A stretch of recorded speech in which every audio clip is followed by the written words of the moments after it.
Hello and welcome to the Evercade Retreat. Gene Joke here, and today I'm pondering the question, should Evercade only have good games on the carts? That might sound like a dumb question. It might be easy to say, well, yes, of course they should only have good games on them because no one wants crap games. But honestly, my direct answer to the question is no, they absolutely should not have only good games on them.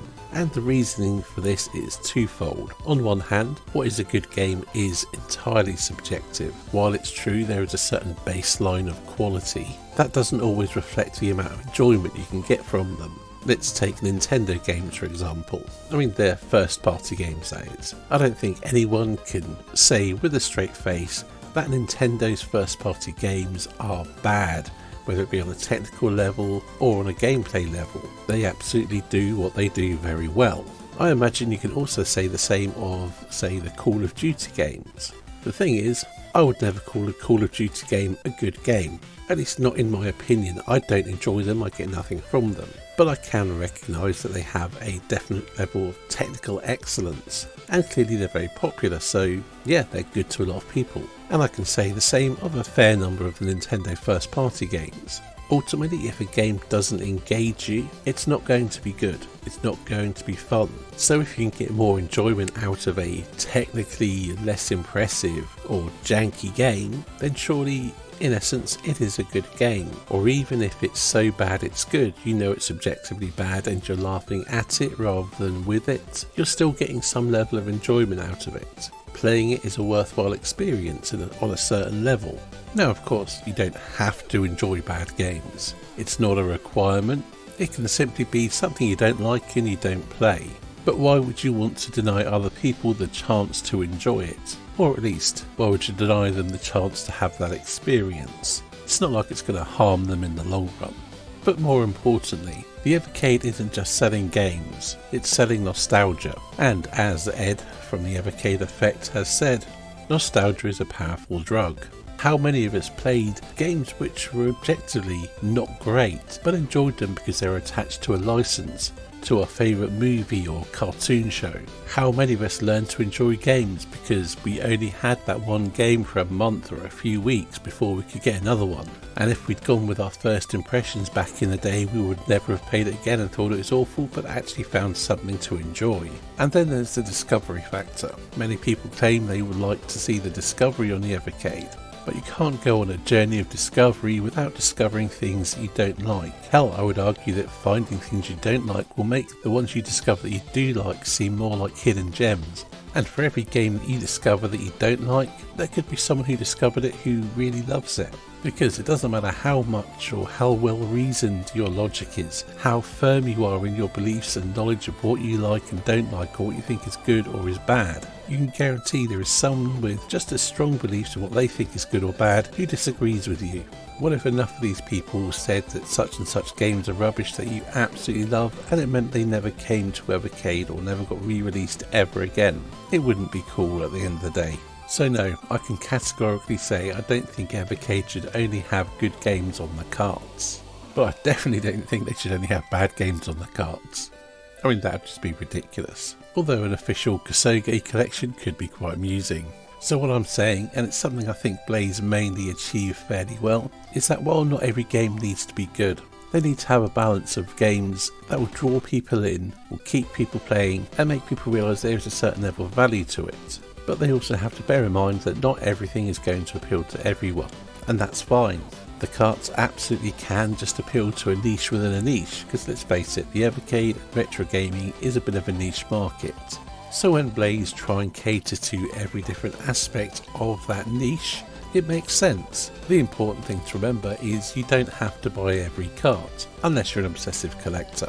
If I hadn't found that I was enjoying going in, diving deep into some of these carts and exploring things I'd never played before, I probably wouldn't buy every cart. I never became a collector for the sake of collecting. The numbers make no difference to me. The point I'm trying to make is you should just be a collector or a consumer to your own needs. Buy what suits you, buy what interests you. Because ultimately, what defines what Blaze will put on carts will really come down to the reception they get and how they sell. And that is of course more heavily weighted in favour of the sales. They're a business after all. So I suppose what makes a cart work from a marketing or sales point of view, sure, a big brand name or recognisable games and characters will be a draw, but the bigger names and licenses, well, more than likely they're everywhere, which they are in most of these cases. So what makes the Evercade cart special, or what can make the Evercade cart special? Well, often it comes down to the more obscure and lesser known games. And yes, sometimes these games are genuinely very good, they were just missed at the time or failed for whatever reason. But other times, sometimes they're, well, just good, or they're okay, or occasionally pretty poor. And sometimes they might be there just for completion's sake. I mean, I doubt anyone bought Technos Arcade Collection 1 for Double Dragon 3. And I doubt anyone would call it a good game either. But for myself, it's something I'd never played before, and it was interesting going through it. Along similar lines, I think that's part of what for me was missing from the Tomb Raider collections. Now, as I understand it, there was licensing issues that prevented it, but if they had included the Game Boy and Game Boy Color games I've got no idea of the quality of, but if they had included those, it would have been an extra draw for people who maybe went and bought the remasters instead. I think catering and covering these obscurities, these lesser known, the more niche side of things, helps Evercade stand out in a very competitive market. Now, I know not many people are competing with in terms of doing cartridges and having the physical media, but they are still competing with Anbernic and various emulation devices that come installed with unlicensed stuff, not to mention the retro releases on pretty much every system out there. I believe it's absolutely in Blaze's interest to find a nice balance between good and bad games, known and unknown, and retro and indie. You can argue whether Evercade is about preservation or not, and about the role that piracy plays in preservation, but I do feel that Evercade does have an important role to play in preservation as a whole, as do companies like Atari and Retro Games Limited, I suppose Arcade 1UP and anyone else who is doing licensed retro games, because all the unlicensed retro games, well, if you're going onto these devices with thousands of games or going to websites that offer them, you're looking for what you know, and while you might check out the odd name that stands out that you haven't heard of, but really out of thousands of games, you'll stick to what you know. And even if you do try some obscure, unknown thing, chances are if it doesn't immediately grab you or appeal to you in some shape or form, you won't give it any more time. Whereas on an Evercade collection, you're more likely to give it the time of day.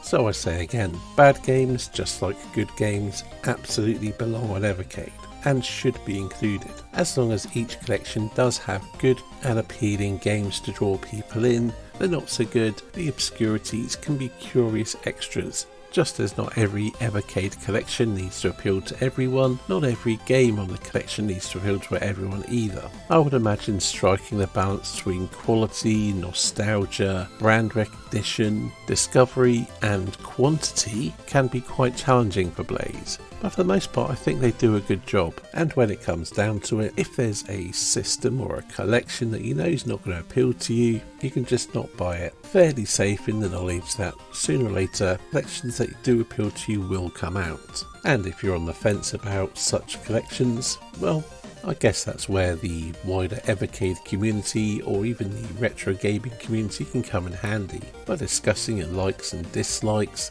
understanding others' opinions can help you form an idea of whether you might like something or not, as the case may be. Anyway, I think this rambly video is going on long enough. I hope if you take anything from it, it's the fact that you've just wasted 9 minutes of your life listening to me waffle on about a pointless thing and you're never going to get it back. And it took me much longer than that to make this video, so you can take consolation in the knowledge that I didn't go away with it scot-free either. No, what I really mean for you to take from it is that even if you don't like a thing, someone else might like a thing, or live and let live, everything's subjective, blah blah blah, you get the gist. So I'll cease wasting your time, thank you for watching, and I'll see you in the next video.